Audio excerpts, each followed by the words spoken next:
Bienvenue dans Feu de connaissance, le podcast qui éclaire les arcanes de la connaissance administrative à travers l'actualité.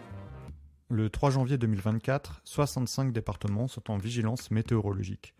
Risque de crue pour le Pas-de-Calais et 37 départements, vigilance forte pluie, alerte vent fort, vigilance jaune avalanche. Feu de connaissance s'est posé plusieurs questions à ce sujet. Comment fonctionne la vigilance météo ? Quels sont les acteurs qui pilotent ce dispositif ? Combien de dangers existe-t-il ? Et enfin, quelle est la signification des différents niveaux de vigilance ?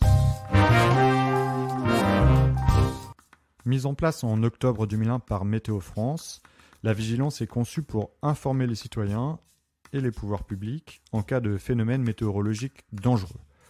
Ce dispositif couvre la journée en cours et le lendemain jusqu'à minuit en métropole.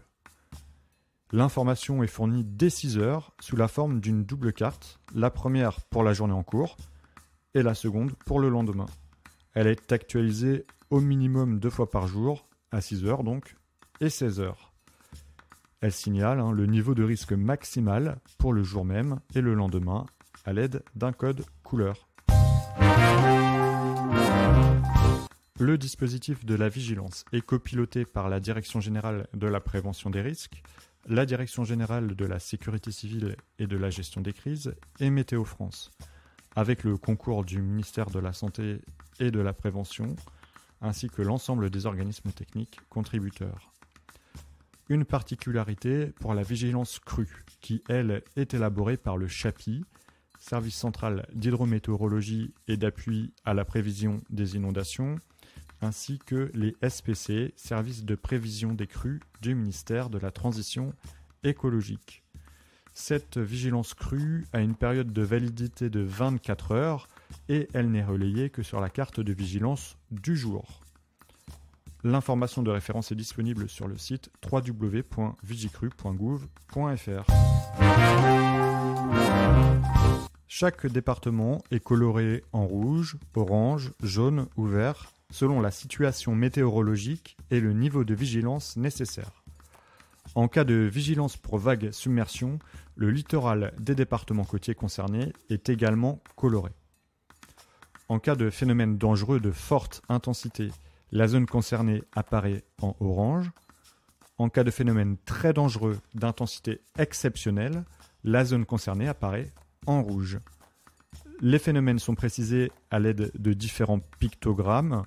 La vigilance couvre aujourd'hui 9 phénomènes: vent, vague submersion, pluie-inondation, crue, orage, neige-verglas, avalanche, canicule et grand froid. Concernant les vagues submersion, la vigilance distingue 46 zones littorales pour les 25 départements côtiers. Concernant les avalanches, la vigilance distingue 37 zones montagneuses. Seuls les massifs montagneux exposés au danger d'avalanche sont affichés en détail sur les cartes départementales. La vigilance avalanche complète les bulletins d'estimation du risque d'avalanche.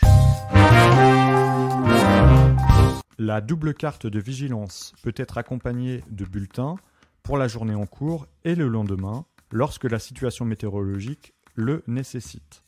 Ces bulletins, actualisés aussi souvent que nécessaire, précisent l'évolution du phénomène, sa trajectoire, sa localisation, son intensité et sa chronologie, ainsi que les conséquences possibles de ce phénomène et les conseils de comportement définis par les pouvoirs publics.